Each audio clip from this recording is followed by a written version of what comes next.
Welcome to the Nocturne Gallery. Today we're looking at something, well, a bit unexpected. An obsession, really. One that didn't just change how a genius painted, but kind of fundamentally shifted how he saw the world. We're talking about Vincent van Gogh. And his deep connection to Japanese art. It's quite a story of transformation. Wow. We often get caught up in, the mechanics of Post-Impressionism, the brushstrokes and all that. Sure. But the driving force here, the really comprehensive influence, was Japonism. Specifically ukiyo-e, those amazing pictures of the floating world. Floating world pictures. Yeah, and for Van Gogh, these were way more than just like a source for new colors or compositions. He saw them as a kind of imagined blueprint. A blueprint? For what? For an ideal art, a kind of perfect folk art as he saw it. Okay, so that's what we're exploring today. How this ideal, this fascination with Japan really shaped everything. His paintings, his thinking, even where he ended up living. Exactly. It's a fascinating thread to pull. So where do we start? How did this whole obsession even begin? Well, you have to remember the context. Europe was undergoing a huge shift. Right? Japan had opened its ports in the second half of the 19th century after centuries of isolation. Okay. And suddenly there was this massive Japanese boom sweeping the continent. Art, crafts, aesthetics, it was everywhere. And Van Gogh caught the bug early. I seem to remember something about the Dutch connection. Yeah, possibly. The Dutch had historical trade ties, so maybe that gave him a bit of an early window. He was definitely collecting and looking at Eastern art back when he was in Antwerp. So around 1885, 1886? That's right. But it really exploded when he got to Paris between 86 and 88. Ah, Paris. Yeah. Makes sense. Yeah, that's when he just constantly built his collection. His brother Theo helped, obviously. Of course. Good old Theo. But Vincent spent a ton of time hanging around the shop of a guy called Father Julian Tanguy. Oh, I know that name. He sold art supplies, but also... Exactly. He specialized in selling these Japanese prints, so Van Gogh was just soaking it all in. But what's really interesting is that he wasn't just, quietly hoarding these prints. He wanted to share them, right? Totally. He was an evangelist for it. In the spring of 1887, he actually organized his own exhibition of his favorite Japanese prints. Where? In a gallery. Oh, even better at the Café Tambourine. Very bohemian. Huh. Fantastic. And did people notice? Oh, absolutely. That little exhibition had ripples. It directly inspired some of his contemporaries, guys like Louis Anquetin and Émile Bernard. This connects to that style. Cloisonnism. Is that how you say it? Cloisonnism, yeah. It fed right into it. Okay, wait. Can you unpack that a bit? Cloisonnism, what is it and how did Van Gogh's prints influence it? Sure. So cloisonnism comes from an old metalworking technique, cloisonné, where you use thin wires to separate different areas of enamel color. Okay. So in painting, cloisonnism meant using these thick, dark outlines around shapes and filling those shapes with big, flat areas of color. No shading, no blending, just pure, flat color. Ah, I can see the connection now. Yeah. Like the prints. Exactly like the Japanese prints. They offered this completely different way of seeing compared to this sort of soft, blended realism that was dominant in Europe. So Van Gogh wasn't just jumping on a bandwagon. He was actively pushing this new aesthetic through his enthusiasm for the prints. He was a key influence, yeah, spreading that visual idea. And this desire for, visual simplicity, it seems to lead us away from just technique and more towards his philosophy. Absolutely. For Van Gogh, these prints weren't just pretty pictures. They represented, and this is his thinking, the ideal prototype of the art of the future. The art of the future, that's a big claim. It was. He was totally captivated by what he saw as their simple and joyful nature. He felt they were accessible, to everyone who has eyes. Easy to understand, you mean? Yeah, and that studying them, looking at them, inevitably makes us more cheerful and joyful. He really believed that. That kind of fits with his dream of folk pictures, doesn't it? He always wanted art that wasn't stuffy or academic. Exactly. Art that was woven into everyday life, simple but still deeply artistic. The Japanese prints seemed to embody that for him. And the philosophy behind it? Didn't he admire some story about a Japanese sage? Ah, yes. That's a great point. He really admired this idea of a Japanese wise man, a sage, who would spend his time simply contemplating a blade of grass. Instead of, doing politics or science? Right.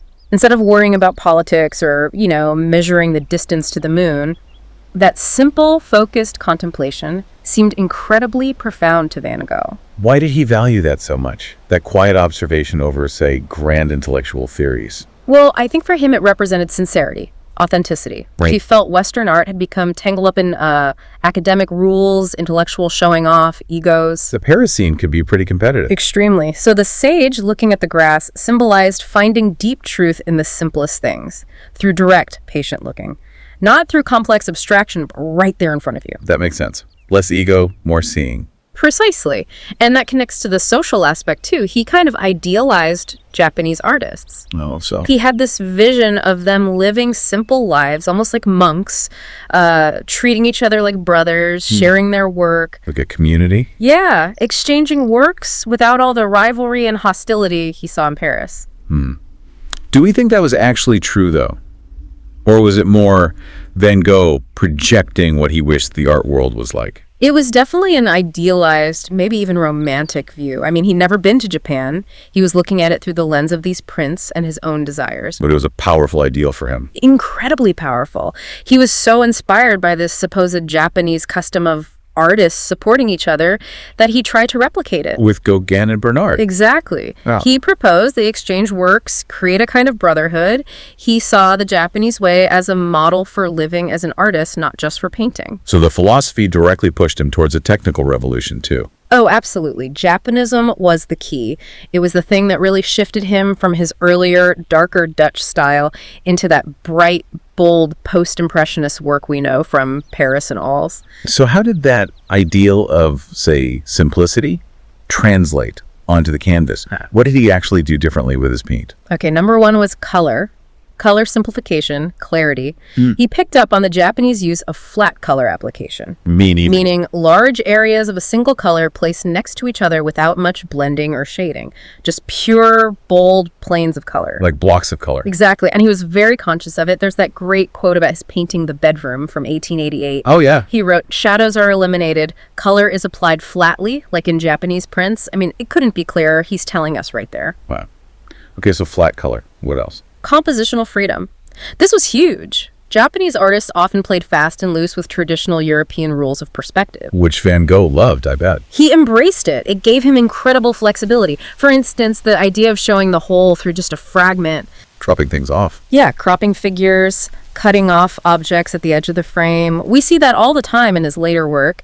It creates a sense of immediacy, like a snapshot. And those amazing diagonal lines he uses. Yes. Strong diagonals. Think of the sower or some of the cornfield paintings. There's often a tree trunk or a path cutting sharply across the foreground. Pulling you into the picture. Right, defining the space in a really dynamic way. That's a classic compositional trick from Japanese prints. Any other perspective tricks? Definitely the frog perspective. Frog perspective. Viewing the world from down low, looking up, like in his undergrowth paintings, it puts you right there, immersed in the grass and flowers. Very different from a traditional landscape view. Okay, that makes sense. And outlines. You mentioned cloisonnism earlier. Right. Japonism helped him return to using clearly defined outlines around his shapes. It worked perfectly with those flat areas of color. The outline contains the color, makes it pop. It shared that idea with cloisonnism. He wasn't just adopting the ideas either, was it? He actually copied them directly for a while. He did, especially in Paris. It was like practice, like he was tracing the masters to learn their secrets. What are some examples? Well, there's a courtesan, which was inspired by a print by Eisen, actually often misattributed to Hokusai. And the really famous ones are his copies of Hiroshige. Like the bridge. Exactly. Bridge in the Rain from late 1887. It's based directly on a print from Hiroshige's series 100 Famous Views of Edo. He copied it almost line for line, but in his own colors. And this influence stuck with him. It wasn't just a Paris phase. Not at all. Look at Butterflies and Poppies from 1890, near the end of his life. Yeah. It's totally Japanese in its feel.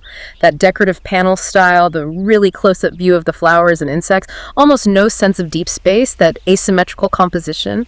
He'd completely internalized that way of seeing. So this deep commitment, this internalization, it led him to actually move, right? To leave Paris. Yes.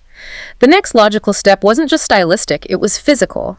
He went south, literally searching for his Japan in France. And he thought he'd find it in Provence. He did. He believed the light, the vibrant colors of the south of France would be as beautiful as Japan. He needed that intensity. The sun down there became his symbol for Arles.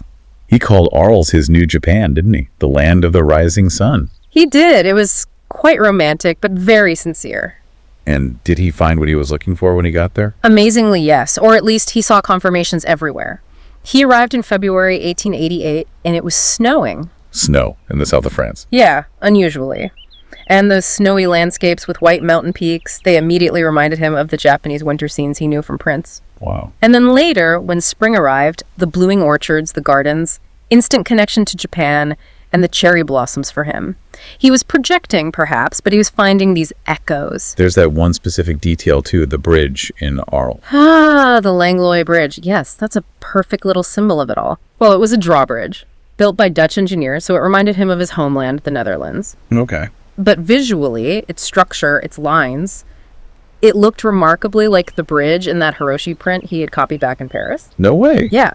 So in that one bridge, you had his past, Holland, his present reality, Arles, and his artistic ideal, Japan, all coming together. A perfect convergence. So stepping back from all these details, what's the big picture here? The big picture is that Van Gogh didn't just, borrow a few cool tricks from a foreign style to spice up his paintings. It was deeper than that. Much deeper. He adopted a whole philosophy, a vision for what art could be, maybe even what life could be.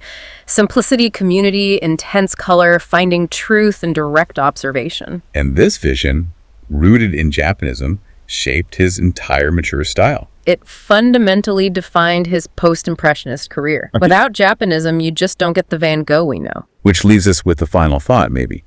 If Van Gogh found such, artistic truth and meaning in that Japanese ideal, the sage, contemplating a single blade of grass, valuing that over politics or science, it really makes you wonder, doesn't it? For us today, swimming in this ocean of information, constant noise, where should you look for your own most valuable, most grounding knowledge? Maybe it's simpler than we think.